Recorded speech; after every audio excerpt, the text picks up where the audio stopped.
Assalamu alaikum wa rahmatullahi wa barakatuhu. Welcome back to Path of the Stranger, Siraat Al-Ghuraba, the strangest podcast in the world. And this time we are back again with our beautiful guest, Al-Mubarak, Brother Gasim. Assalamu alaikum wa rahmatullah. How are you doing, Brother Gasim? Walaikum assalam wa rahmatullah. Assalamu alaikum to all of you guys. Walaikum Uh, assalam. So today's topic of discussion is actually a continuation of our previous podcast. So this is a part two of our discussion on what's going on in Syria. And I'm sure many of our viewers, many of the Muslimin around the world are trying their best to keep up with everything that's going on and everything that has happened.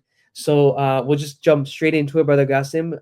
First thing, on my mind, and Abdullah Zahid, feel free to jump in anytime, is it seems that there's plenty of players on the ground, and there's been plenty of players on the ground in the past few years and since the revolution started.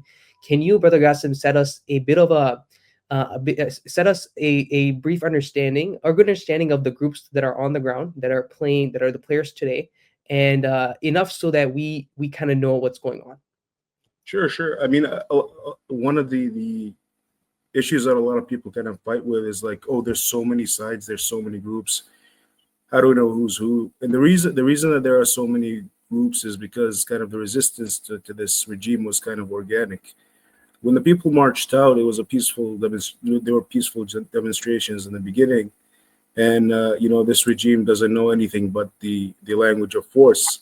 So they start putting snipers on buildings, they start killing people, tanks marching to towns, and just neighborhood, I guess, groups start to form. So you have what they call in the Arabic language like buqat, or like the small oil spots, like just smaller neighborhoods of just very unorganized, whatever weaponry they can get to basically just rid their neighborhoods and protect their families. Just little groups, and eventually what happens is these groups begin to kind of formulate into like city like blocks of fighters and resistance. As this grows, we start to have kind of more consolidated power, right? We can go through it. We can kind of like just figure out like every single group what it morphed of, what mergers and acquisitions happened for these groups that exists. In short, what we have on the ground right now is three different factions. This is from the rebels, of course, because the Assad regime, him and his cronies are kind of out of the game at this point. The major victor of this revolution is Hayat Tahrir al-Sham, or the government in Idlib. And Hayat Tahrir al-Sham, basically, they came to power,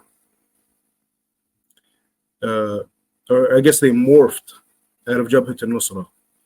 Jabhat al-Nusra was one of the major, I guess, fronts whenever this civil war began in the south.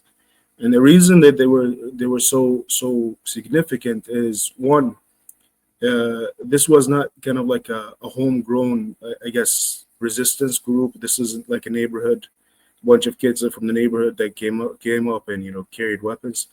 Most of these fighters came from the international, I guess, coalition known at the time as Al-Qaeda, and a lot of these people, they had like combat experience in different countries, whether it was in Iraq or Afghanistan or the greater I guess conflict of the time. So they were experienced, they were disciplined. A lot of them had a common, I guess, doctrine. They were indoctrinated with the ideas that these Salafi jihadist groups typically have. While some of these smaller groups, on the ground may have been just when the bond is the neighborhood, you may have had just like just a crazy mixture. Sometimes you'll have like somebody who believes in Allah and somebody who absolutely does not does not, but they have a common interest of keeping gangs outside of their neighborhoods. So they're more cohesive, they're more trained, and they have decisive victories on the battleground. I mean, their effectiveness on the battleground shows. They're respected as fighters, and this goes a long way. Number one, they could field numbers from foreign fighters that are experienced, and number two, they have the PR to also field just the youth on the ground.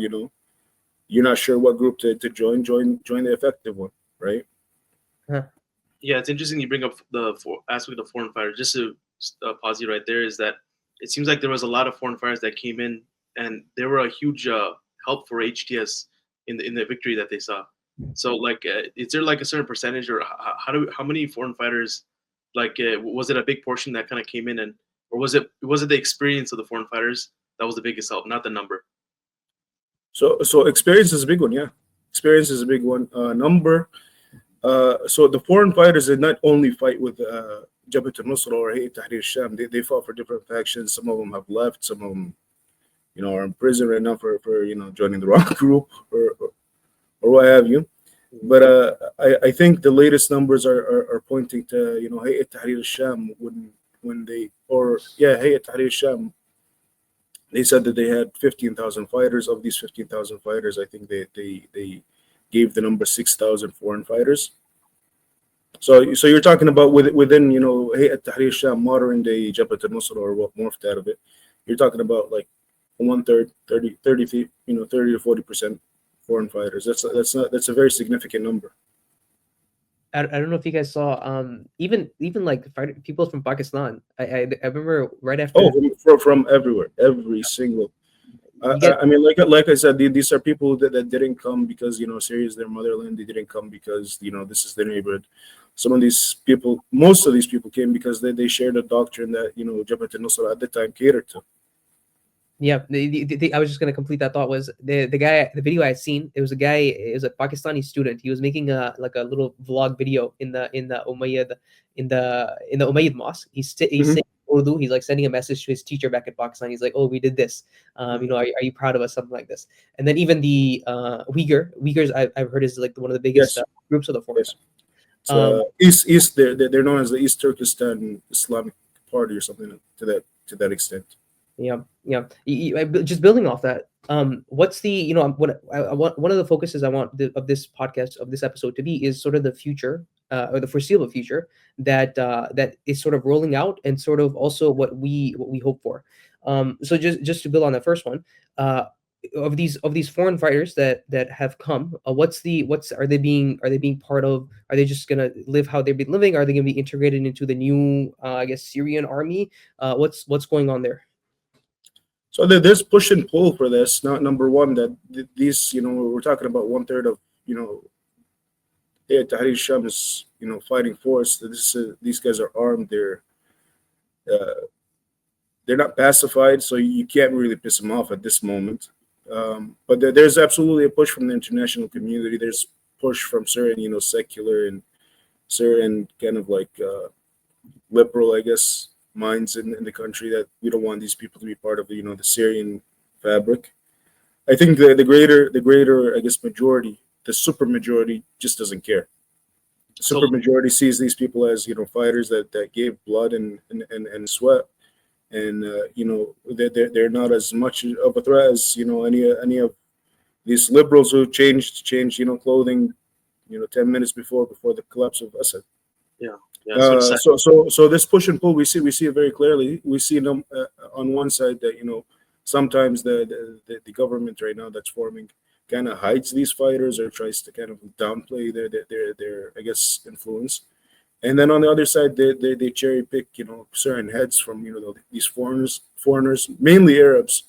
I know there was like a couple of heads from Jordan that they gave posts in the new Syrian army that's being formed, and possibly one Egyptian. But they cherry pick these guys. Yeah. So I mean, about that some of them were given pretty high. I don't know what the ranking is in like a technical scale.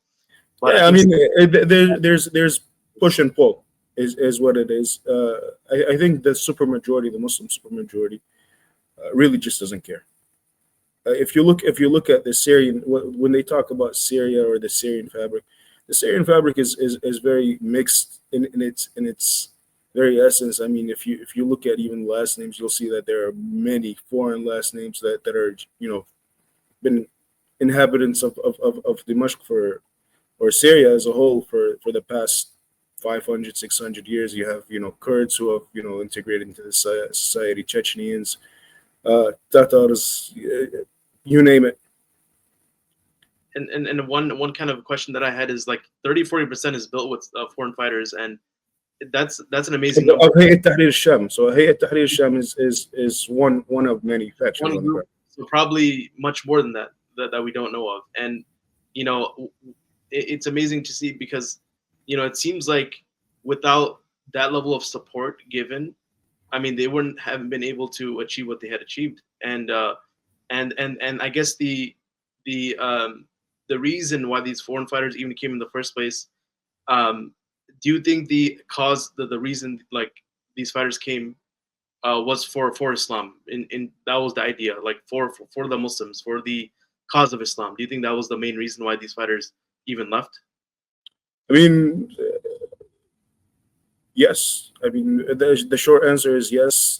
The pointers to that are many. Number one, these fighters, they joined relatively kind of like religious Islamic factions. They didn't go to the more secular FSA. I don't even know if they would have been invited to join. A lot of these people came for answering the call to defend the honor of Muslim women that they had probably seen videos of, or Muslim children's blood that is being shed. I mean, this is kind of what draws them in. Again, this is a question for probably the fighters on the ground. I don't want to answer for them. Right. But yeah. I mean, overwhelmingly, that's what the picture kind of shows, that these people came, as a nusra for the deen and the adherence of Islam. Yeah, and that. Sorry, Hudayfa, you're gonna go. I wanted, I wanted to ask something. So I'm sure you guys, we just had our Mass Iqna conference, the biggest conference in America, Mhm. and there was part of the bazaar there are these groups that are asking for donations and stuff. And there was one booth we stopped at, and it was a booth who was gathering funds to build schools in Syria, and they had this organization. And this brother I talked with, he was mentioning how we were just talking sort of on the side, was he mentioned how as soon as the news came out that Bashar is gone, and Syria is free, quote unquote free, he said he got on the first flight from he was from Canada. He got on the first flight and went there for like a week, and he celebrated. Now, Mhm. the reason I wanted to bring this up was, Gasim, we talked about this in the last podcast, was your roots in Syria. You're in Sham. Do you foresee? Do you want to go back? Do you hope to go back? What's in the near future? Can you maybe shed light on that? What are you feeling? Oh, absolutely. I think anybody from that blessed land has desire and kind of yearning to return back to stand on the ground that prophets walked. Yeah, I mean, you have prophets like Isa alayhi salam, who was from Sham. You have Musa alayhi salam, who visited the Sham. You have Ibrahim alayhi salam, who was in Sham, a different part of Sham, but within Sham.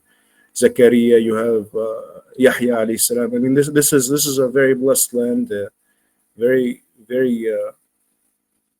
very full of history. I mean, most of the Muslim, I guess, heroes of the early days fought and lived on these grounds. You have Khalid bin Walid and Hams. You have Salah ad-Din Ayyubi during the Crusades. You have the armies at Hattin that defeated the Crusaders. You have Ma'arakat al-Yarmouk, where Umar ibn Khattab settled the I guess he settled. I'm trying to find the word. I guess the conflict, that 2,500-year-old conflict between the Romans and the Persians, and he kicked both of them out, bringing stability to the region. So I mean, this is a very blessed land. It's a very beautiful land as well. I'm pretty sure you guys are beginning to see some of the footage that's coming out Yeah, after so many years. it was.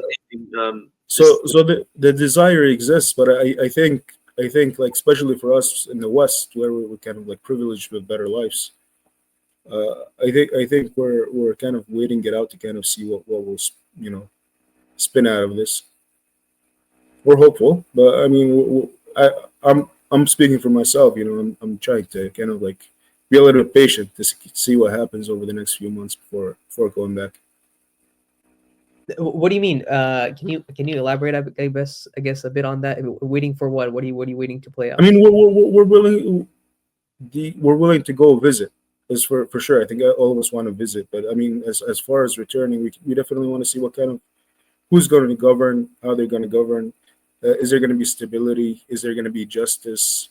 Is there going to be the minimum, I guess, essentials to life provided? You know. Okay. So but this is again from a privileged, from a privileged life in the West or a privileged life in first world country. A lot of the people living in mud, huts and in tents on the border with Turkey, or under discrimination in Lebanon. These people are going to be eager to return to anything. So are you? Is there? I guess I haven't kept up with this on the ground. Is many of the refugees that did exist from this revolution over the past many years. Are there signs of people going back? Are there? Yeah, yeah, yeah. The Yeah, people every day. Like I said, I mean, not every refugee has. I'm not a refugee, but not even within the refugee population, not every refugee lives at the same standard. There are people who made it out to Germany or live in lavish lifestyles compared to people who are living in camps in Lebanon, where they don't have electricity, running water, or you know enough nutrients to stay alive, a dignified life at least. Yeah, I was talking to several Syrian brothers about this in Chicago, and they were mentioning that they definitely want to go back. One of the brothers said he wants to even move there eventually. It seems like very optimistic when talking to people on the ground about the future, but of course we have to be cautiously optimistic, Uh-huh. right? No, I mean, the optimism needs to exist no matter what. Yeah. I think that the sentiment that a lot of Syrians kind of share is it's never going to be worse than what it is or what it was. It can't. I mean, it's very difficult to imagine a reality more cruel than the reality that was lived under Assad and his regime. So I think a lot of people accept there's going to be some injustice. There's going to be some uh, excesses, but I think there's definitely some optimism. yeah, just seeing that uncovered, some of the torture devices they use, they had like a metal box where they would put people in, and they would kind of that metal box would be so tight that it would like they would leave them in there, and all these other torture devices, these mass graves that we saw. It was just we saw over the past year we saw some images that were horrific, but Sedanaya prison, everything we saw, we no one even knew about the level of horror that was underneath there. So subhanallah, just to see that being alleviated. Of course, I heard there's talks of prisoners still being held.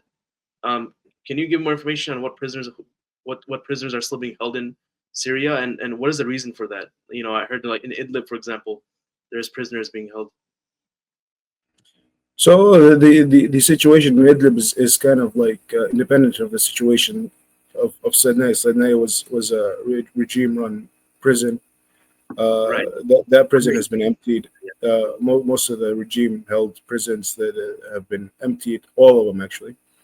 The prisons in Idlib kind of formed whenever kind of the rebels moved up to Idlib. They formed what was known as the Syrian Salvation Government, which HTS had a share in kind of running. They were kind of a partner. Well, they call themselves kind of like a faction within factions, but I mean they were the guys in charge. So the prisons in Idlib, it's a combination. You have the mass majority of kind of prisoners over there are just people held for petty crimes. I mean, people who steal go to prison, people who kill go to prison. But then on the other side, you also have kind of a minority, but it's still a significant minority who are just opposition. So what I was trying to touch on when I was talking about Jabhat al-Nusra, I was talking about their pros, but they also had their cons. When they ruled in the south, they came with an interpretation of I guess Islam or Sharia that they had, and they were kind of cruel. Mhm. They were kind of cruel, and they had these, let's, if you will, kind of sham trials, and sometimes they had kind of like, Mm. I mean, they had their issues, and they carry kind of this idea that what we call in Arabic al-wala wal-bara, which is basically in English like fall in line. You're either with us or against us, and they're not very tolerant of other groups, at least. So once they moved to Idlib, they kind of cleaned up a little bit. They toned it down a little bit, but they still did not accept a lot of dissent Mm. or opposition. So we saw one of the things that they did is they got rid of a lot of the fighting groups that kind of moved into that area, and it became either you merge, we acquire you, you merge, or you disband. They created a military college where they basically designated the generals, and everybody else kind of had to fall under one of these generals in rank. They have, I think, something to the tune of 400 officers that run the combined 60,000 fighters from the north. Um, Aside from that, they also got rid of a lot of the I guess political opposition that they had to them. Right. The way they justify it is that these people are, I guess, they're they're attacking the institutions. Mhm. Like you can oppose us, that's not a problem, but you can't attack the institutions, and you can't attack the cohesion of the community in Idlib or the community in Syria. So I mean, this is a very very old line that we had heard with Assad. A little bit sneaky, right? Because you give yourself so much leeway for anybody who talks about you. If you oppose it enough, it's an attack on the institution, and it's so like I said, um, to their defense, they have instituted reform. They have promised reform, and they're promising kind of more expedient, I guess, trials of these cases. Well, one of the things that kind of has plagued their courts is just the latency of, Sorry about, of the trials. sorry about that. Yeah. And no worries. Gasim was just finishing his thoughts on the trials. And so building off that, and I'm sure Zahid, I'm sure you have questions too, but just real quick. And Gasim, what we had our first episode. You seem to have a political eye for stuff like this. What is why would someone have political opposition to this quote unquote liberation of Syria? Why would from an Islamic lens have any political opposition? I understand maybe there's some Assad supporters there, and I think we saw some small protests in his I think city of Latakia, right? But from the Islamic lens, why would anyone have any sort of opposition to the current rules? So a lot of the people that held in prison, a lot of the people, I don't speak for all of them, but a lot of the people held in prison for their political stances are not in prison because they're against the liberation of the whole of Syria. I think a lot of these people were talking about the liberation of Syria before it was ever liberated. It has to do with the means and kind of the direction of where this liberation leads. I mean, so some of the things that we're seeing right now is kind of once Hayat Tahrir Sham marched in on Damascus, the ties and the connections and the first moves that they did. Not everybody's in line with this. I mean, we saw the big fiasco happen about the foreign minister, the German foreign minister, a well-known enemy of the Palestinian people, very well-known, outspoken supporter for the Israeli aggressors. And she was welcomed to Damascus. She goes back and makes a mockery of them, saying, "Oh, he didn't shake my hands." And it Right. becomes, oh my God, the oppression, the audacity of these criminals. Meanwhile, she's sending, 1,000-pound plus bombs to the Israelis to kill young children, and that gets overlooked. I mean, why welcome her while holding, some people who are supportive of the liberation of Syria? Right. One of the things that the brother was talking about, he said, that we didn't know about a lot of things that were happening in these prisons, and the truth is, I've known for over 20 years. I've read books about the prison of Palmyra, the prison of Tadmur, which was many folds worse than Sinai. I mean, I can give you names. Yasma'una Hasisa has a very well written book. You have Al-Qawqa. You have so many books about the prison of Tadmur, over 20 years in printing. These intelligence agencies have known. And the world has, whether it's the German foreign minister, or it's, the Arab, crooks, or it's, the rest of the Western world that just chose to conveniently ignore it. And now they say, oh, wow, what do we have here? What a criminal. One of the things that a lot of people are not happy about is the regional players that are allowed a piece of the cake in Syria. I mean, I don't know if you guys saw the footage of the Emirati ambassador here in the States, and he was basically giving his vision for Syria. And in that vision for Syria, he says, "Oh, we want a liberal state," and he says, "Oh, we want to do exactly what we did in Lebanon, where minorities are overrepresented in parliament." And he says, "But most importantly, we cannot allow any religious aspect to creep into this form of government." Now, when you look at, aside from what this guy's saying, when you look at kind of the resume of the Emirates in this revolution, they were staunchly against the revolution from the beginning. They worked very hard to quell it. Then when they couldn't, they pumped a lot of dirty money into these groups, to basically veer them away from fighting the Assad to fighting between each other, assassinating each other. When things quieted down, they were the first country to welcome back Assad. This was before Saudi Arabia welcomed him back. And even during the war, you can see that they were basically giving lifeline after lifeline to Assad. So these guys have been, for the greater, majority of the past 14 years, these guys have been enemies to every single Syrian. And now they show up, and they want to use their dirty money and influence again to basically steer this revolution into failure. And if you look at the Emiratis, even outside of Syria, they got involved in Libya with Haftar, and they basically burned that country alive. They got involved in the conflict in Sudan for the worst. They're in bed with Sisi of Egypt, who's just as bad. I mean, the government that he represents over the past 50 or 60 years is just as bad as the system in Syria.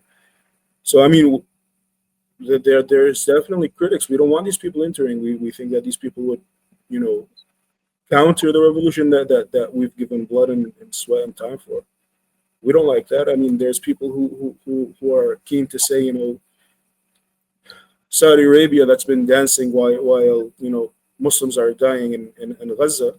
Why are they the strategic partner for Right. for the next step? You see that the foreign minister, the newly appointed Syrian foreign minister, made his first visit to Saudi Arabia. Mhm. So Wow. where's the there's a fracture there. There are issues there because Saudi Arabia just a few months ago had welcomed Assad to talk about, ironically, Mhm. killing innocent people in Gaza. He's completely innocent of that. And then Turkey as well. Turkey was the first to show up. They're the number one, I guess. They're the number one. Did they back HTS? Turkey. Hmm? Turkey backed HTS, correct? Like I guess that's part of the equation as well. It's been a quiet backing, to be honest, because HTS up until now is recognized as a terrorist organization. But I mean, yeah, it's pretty clear. I mean, if you had been in Idlib before the I guess the fall of Damascus, they use the Turkish lira as a currency. They get their power, their electricity from across the border in Turkey. Turkey sends them fuel. Turkey is regular meetings that they share. I guess they're invited to the conferences for per the settlement with Assad. But it's very clear because, like in the opening hours, I think we talked about it last time. Once they did march on Damascus, the first I guess foreign representation to enter Damascus was the Turkish foreign minister Haqqan, Mhm. and there was the Turkish head of intelligence. These people were there day and night, I guess, kind of shadowing the current transition government. So, and sorry, I don't want to take the mic for too long. If anyone else wants to jump in first, but No. So, Gasim, explain to me this. So I'm getting a little bit confused here. There seems to be a huge discrepancy between, what's going on and kind of the result of what's happening, what's coming out of Syria. I mean, as you mentioned, there were thousands of people coming from different countries, for the sake of Islam to overthrow Bashar and his regime, right? And I mean, they were sick. The people were sick of, the secular, state that Syria was pushing, and the anti-Islamic regime Syria was pushing, and of course, many of these sincere mujahideen coming, and within Syria as well, coming to overthrow this. Now all of a sudden we see, okay, now this is veering back. Assad is gone, the regime is gone. This is veering back into the same exact situation, maybe not same exact, but in a very similar situation as it was before. Now, is the public opinion towards Islam, is that lacking in Syria amongst the fighters, amongst the populace, or what's going on? Can you make sense of that?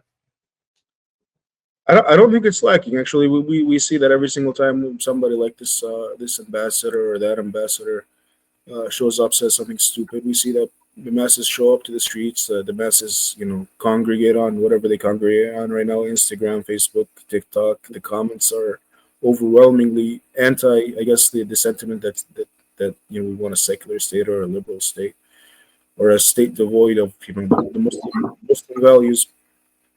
I think there's unity that this is what we want. But a lot of that pressure that we kind of see kind of like overwhelmingly portrayed on Western media is kind of just from Western media and Western, I guess, pressure. The reason that this is a concern is because it's not because that the people on the ground want that. The reason that it's concerning is because we see to a very large extent that the transition government is kind of folding and accepting to kind of be kind of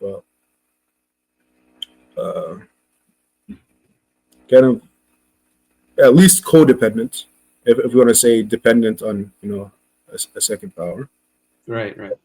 But yeah, I mean they seem to have given into to a lot of these pressures. They tend to give a lot of, I guess, meaningless guarantees to minorities that to kind of quench and the thirst of the West. We want guarantees for women, and we want guarantees for minorities, and we want, and it's very absurd. I mean, we're seeing that even that the leadership can no longer answer these without sounding and looking funny.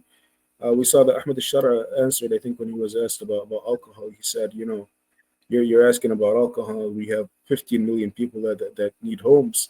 Mhm. It's kind of absurd. We have bigger questions at hand. And it's not because he really does have bigger questions at hand. It's just because it's ridiculous to Right. listen to at this point. And I think we've seen the stages. I know there's articles and analysis on Jolani and how he was, before formerly he was part of Al Qaeda, and then he moved to being part of Jabhat al-Nusra, and then later the leader of I'm gonna give him a break over there. I mean, I'm not a supporter, but I'm gonna give him a break. I mean, people change. yeah. I'll take that. I mean, Umar ibn Khattab, at one point he was the greatest, enemy of Muhammad alayhi salatu wasalam and his followers, and at a different point of time he had changed to be the third God Khalifa, and at the same time you have people who accepted Islam and gave their pledge of allegiance to Muhammad alayhi salatu wasalam, left and then claimed prophecy like Musaylim al-Kadhab. So I mean, people change for the better, and people change for the worse. Right. and power is the test at the end of the day. You know, and Jolani at the end of the day, he's probably facing, you know, everyone coming after him, whether, you know, for treaties, for you know, just for deals, back end deals, etc., etc. Mhm. Obviously, we hope and pray for the best. I mean but it looks like right now what we've seen so far is like what I mentioned, like that discrepancy where, you know, when the fighters took over Aleppo, you know, we saw the streets, you know, roaring with the takbirat. We saw people, you know, finally being able to visit their family members after X amount of years, and it seemed very Islamic in nature. Whereas it seems like now they're kind of looking at everyone. Obviously, Islam handles the minorities in a very just way, but it looks like they're kind of shying away from saying this is we're going to take an hard Islamic stance. So my question is like, um, you know, what's stopping them from, you know, making this hard Islamic stance? Like, is this something that do they just need time to rebuild, or do you think, for example, that um, you know, for them they're just worried about, you know, making sure that their streets are, you know, safe and they have food on the table, etc. Like, what's stopping this, I guess, push from the people? It's a three part answer. So again, you have to kind of understand the situation for what it is. Uh, when you talk about leadership, if you're talking about a certain individual, perhaps these certain individuals may have made their stance clear. If you're talking about leadership as a kind of the group that rules the country, Hayat Tahrir al-Sham, all of its leadership, all of its fighters, that's a more complex, I guess, answer to it. We're seeing that these fighters that you're talking about that marched into Damascus, they're still carrying the flags of Muhammad alayhi salatu wasalam, La ilaha illallah Muhammad Rasulullah. When they march, they make it very clear. They chant that they're the soldiers that of you know, Omar or the different Sahaba. They chant that they want Islam. When they patrol and when they do their jobs, they make it, you know, they make sure to kind of associate their good behavior to Islam. And this is kind of from the teachings of Muhammad alayhi salatu wasalam. Now, in terms of the leadership, you have people who have, you know, gone out there and, you know, made bizarre claims like we want peace with Israel. There was the governor of Damascus. I think one of the foreign ministers said that as well. Oh, they Uh, wanted okay. peaceful. So no, so I'll get to the foreign minister. The one that was caught on tape saying that they wanted peace with Israel very clearly was the governor of Damascus. But aside from him, everybody else has kind of been playing this word game where they say we don't want war with anybody. This is a time for us to rebuild. This is a time for us to consolidate power. On and on. We need to, decide on a social contract. We need to decide on a constitution. We need to get everybody on the table and talk. So this is kind of, they have that plausible deniability to where they're saying, okay, so we're trying to please everybody right now, but what we have, what they send a message to kind of these fighters on the ground, and, you know, the greater, I guess, population. We got your back. You know, we're not taking anything off the table. This is just, you know, a transition that we have to go through. Right now, we're weak. We can't take on these big tasks right now. So they have that plausible deniability. The majority of them. Some of them are sincere, and some of them are stupid. Uh, some of them are sellouts. I mean, like what the governor of Damascus said, that there is no defense for that. Right. Absolutely no defense. Why would you offer to make peace with a country that's going full, guns blazing at war with you and all of your neighbors? Mhm. Yeah, that's weak and wrong and uncalled for. Gasim, I want to ask you something. I've seen a couple perspectives online from different speakers, popular personalities online, that this country just freed itself from this tyrant, and it's in shambles. Many of the areas still, suffering from the effects of the war. I think someone was like, you see the destruction in Gaza. This was Syria for the past how many years that sometimes people even ignored. And then right as the rebels sort of took power, we saw the Zionist occupation bomb and airstrike many of the military facilities so that I think their claim was that so that the rebels don't get a hand on this. Mm. What should we? I mean, and then the perspectives online that I keep seeing is like, be pragmatic and think pragmatically about what would you do if you were in that situation? What would I mean, in that position that you're in this weakened state, would you make bold claims about taking on the Zionist occupation in the West? What would you so that's what I'm seeing. Mhm. What are your thoughts on this? Allahumma salli ala Muhammad. I'm gonna go further than what you said about kind of these two arguments that destroyed homes and this occupying state attacking them. I'm gonna give you a picture of what Syria looks like today. Syria looks like a million fragmented pieces. So you have the east is being controlled by the Americans and the Kurdish factions over there, known as the SDF, Syrian Democratic Front, and then or forces. And then you have I guess the south is in the hands of kind of the southern rebels. They're kind of in some form of alliance right now with HTS, but historically speaking, these people are not very friendly with HTS. One of the reasons was what I mentioned earlier, that when Jabhat al-Nusra was in the south, they had their Shara'i courts, and this has led to a lot of bad blood. Another reason is because the south, the forces that were allowed to remain in the south were kind of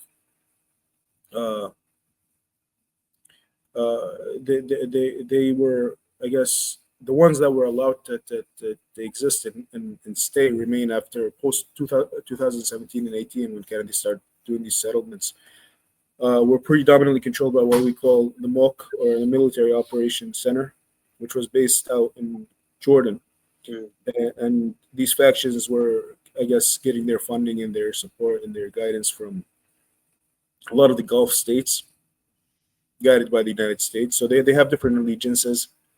And then later on, once they had that I guess settlement with Assad, some of these factions moved on to kind of fight under the flag of Russia. So I mean, it's a hot mess. It's a hot mess. A lot of these groups are criminal in nature. Some of them are even kind of like complicit with fighting wars in Ukraine with the Russians. Some of them were informants for Assad later on. Some of them were working with the drugs, but they're a formidable force. They still have weapons. So this is an issue that HTS is also worried about. So they're worried about the Kurds. The Kurds have a conscription kind of form a military so that they can field an army, I think, of about 100,000 people. Again, HTS alone as a group has 15,000 fighters. So you can see the discrepancy in fighters that they have. Also, the South, comparable forces. I don't want to say more than them, but comparable forces that could go against them. You were talking about Latakia, which is kind of the shore.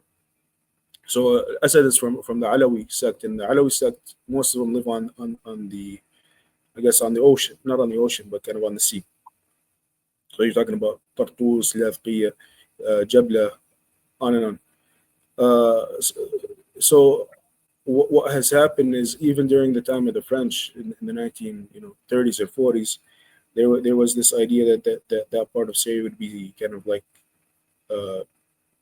separated or partitioned, and there would be like a Alawi state over there. So they've had, believe it or not, they've had the idea that this day might come for a very long time, and they're very well stocked on weaponry. They've got weapons to fight a war for 200 years, and there are loose ends out there.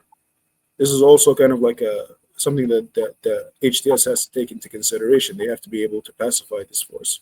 Wait, can you just repeat that? Who has weapons for 200 years? So basically, the Assad cronies, the guys that fought with Assad, the Alawis that fought with Assad for the past 15 years, have basically withdrawn from greater Syria, the greater land of Syria, and kind of went back to their hometowns and their home mountains and kind of their sea side villages. But during the time of Assad, the past 60 years that they ruled, that they've been kind of taking up weapons and stashing weapons in bunkers, and they have rockets, and they have just advanced weaponry that they've been stashing away for 60 years, waiting for this day to possibly come. So this is a serious threat that the HTS is also dealing with. Now, aside from those factions, they also have to deal with the economic, implications that they have at hand. Number one, they don't have a military. Most of the military has been destroyed by the Israeli state. They were targeted very heavily. The weaponry that they have is very light weaponry. Their men are not enough to spread over a country. They were enough to spread in Idlib, control and kind of consolidate power. And Idlib, Syria is way larger than that. In terms of agriculture, they have issues as well. The agriculture that they have, is mainly concentrated in the south and on the Euphrates River. So the Euphrates River, if you follow the map, that's all under the control of Assad or the SDF and the Americans. And then towards the south, where I'm kind of from, most of the dams that are over there have been kind of like taken over by the Israeli occupation, the water sources. Most of the fertile land, that's the most kind of the fertile land on that side. If you talk about energy, most of that is under the control of Assad. Not most of it, but all of it, and the Americans. So this is a country that's devoid of its entire land. So they don't have control of all the land as we speak. It's devoid of energy sources. It's devoid of water sources. It's devoid of agriculture. And when Assad left, they swept that central bank clean. They took the dust. They loaded the dust on planes and sent it to Russia. So guys, and right now, huh? Are you saying that because there is no domestic security and the Hayat al-Sham has not secured all these areas of Syria, is that why sort of these weak claims or weak stances against sort of the Zionists are coming out? Is this why? Yeah, I think whoever takes control, I don't want to put this on HTS. Whoever takes control right now, you have to understand that Syria does not possess the essentials of a state. I mean, you don't have energy, you don't have agriculture, you don't have water, you don't have money to back a currency. It's a tall order to ask them to form a state. But again, you can also hold it against them. I mean, if it's not a state to be run, why put yourself in that position? Right. And I don't hold Hayat Tahrir Sham or anybody for not declaring war against the Israelis or anybody. But why give assurance? Why give them a victory? Right.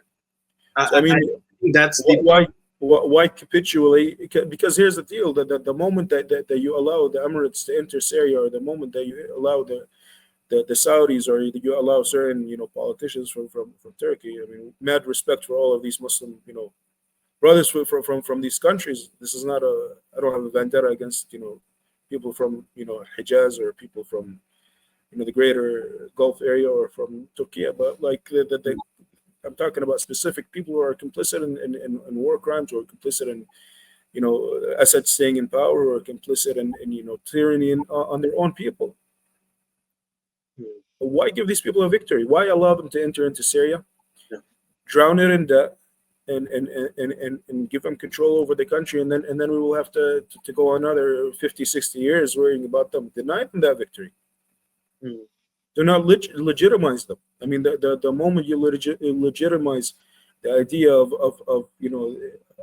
an occupying state taking over even more land of your country, is the moment you lose your claim. I mean, this is kind of where I hold them. Right. The sentiment that why are they giving them even a stage? Why are they even giving them absolutely words of encouragement? Absolutely, and nobody forces me. I mean, I'm standing right here. Even if I had that opportunity to rule Syria, nobody's forcing me to take on that impossible task. I can withdraw if I had this, if I had the respect and support that Jolani or HTS. I can withdraw from the stage and say, there's 1, 2, 3, 4, 5, 6, 7 that we can, stopping me from doing the plan that I have. If these things change, or when these things change, I'll be here. Yeah. Gasim, I'm just keeping an eye on time, and I don't want to hold you too much longer. Last question I want to ask you is, as Muslimin, we have to care regardless of where we're from. I'm from Pakistan. Zaz from Pakistan, also you, Gasim, from Sham. We regardless of where we're from, we have to care for the affairs of the ummah. We're one body. So us being in the West here, what what message do you have, and for our audience, what duty do we have, so if you can briefly put it there, what duty do we have for the brothers in Sham, for the people of Sham, and also for the ummah at large? What duty do we have here? Well, I mean, Muslims in the West or Muslims in the East or Muslims on the Mars. I mean, the same that we do for every other Muslim country. The Muslim land is one. This is what Allah subhanahu wa ta'ala says. Allah subhanahu wa ta'ala says, your ummah is one, and I'm Lord, so worship me. What we have to do is basically hold accountable the people that govern it. This is number one. Be vocal about what we want in these countries. I mean, this is not my country. Sham is not my country. It's the country of every single Muslim. This is your country. Just like Pakistan is also my concern. So when I see something wrong in Pakistan, I have to be vocal about it. And this is pressure. I mean, with this whole revolution that brought down Assad began with words. These words, the pressure eventually builds to where tyranny can no longer withstand it. And the more resistance you get, the more push you get. That just shows you that you've got a point. And this is what we need to continue. I mean, where we see oppression, we need to speak out. Where we see, transgressions against, the just way of Allah subhanahu wa ta'ala, we need to be vocal.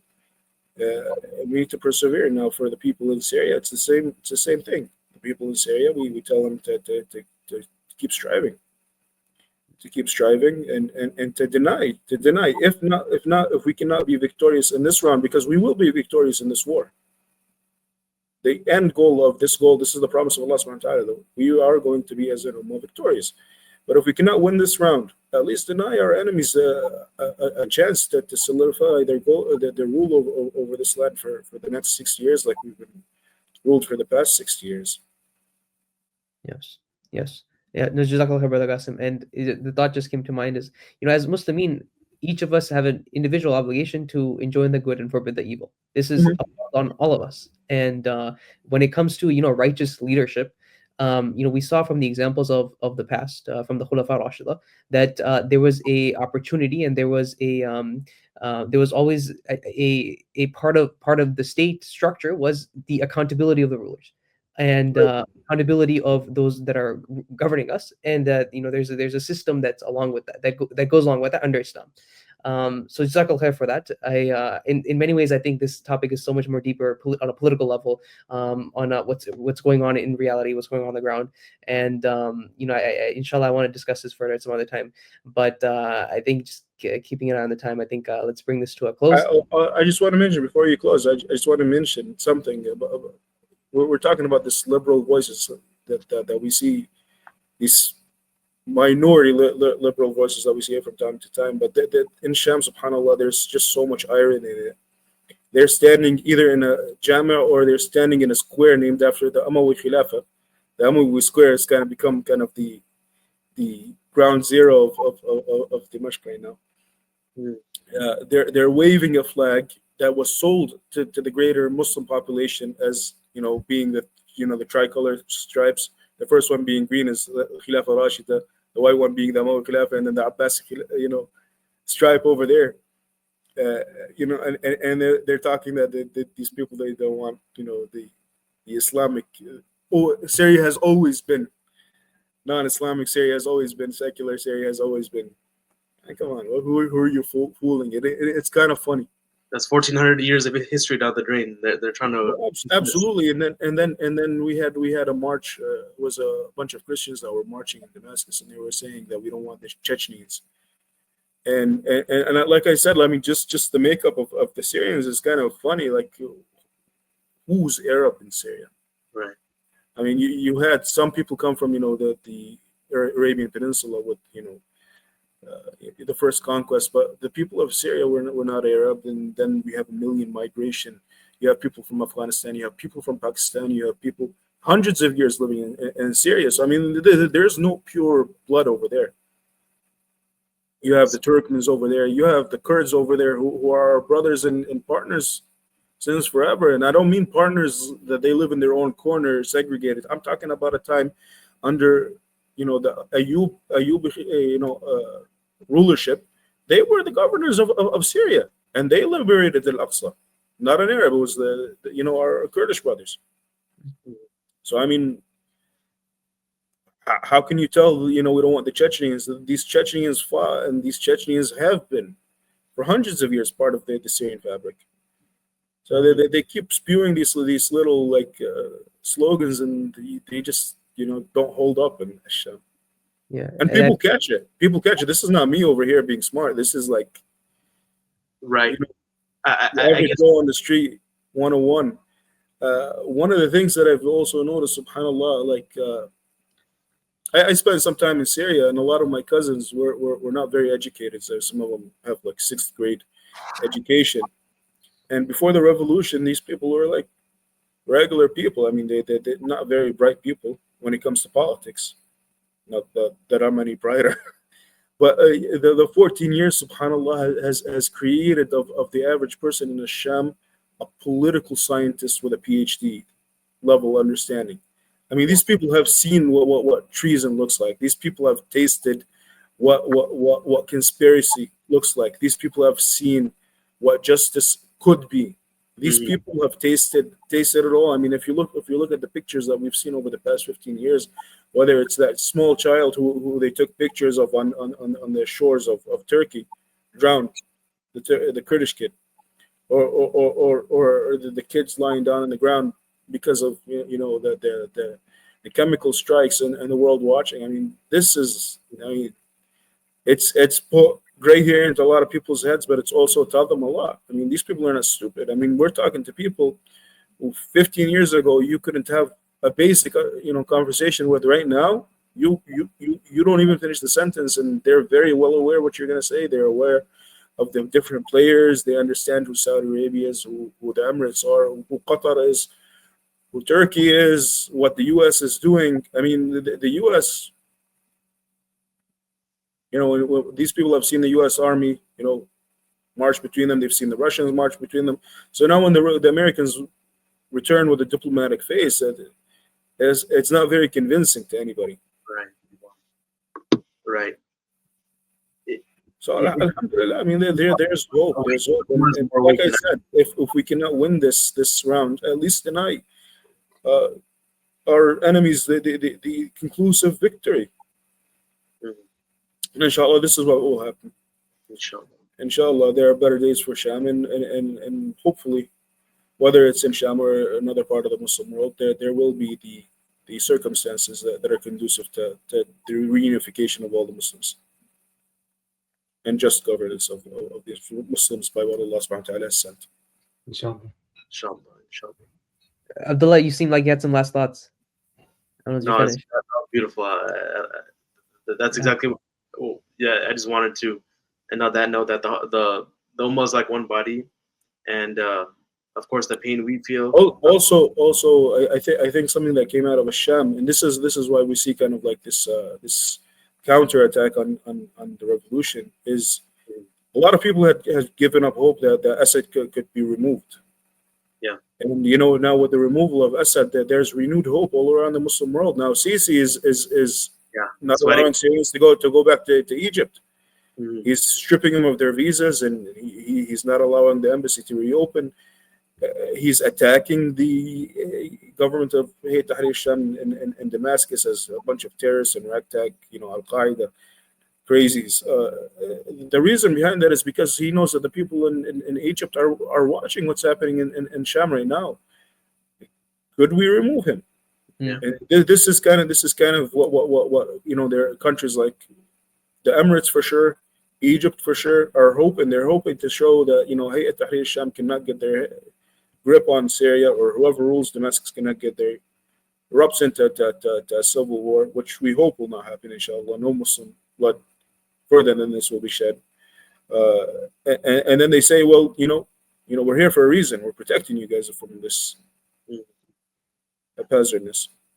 Yeah. But I mean, that renewed hope, inshallah, will be the end of Sisi and the rest of these tyrants.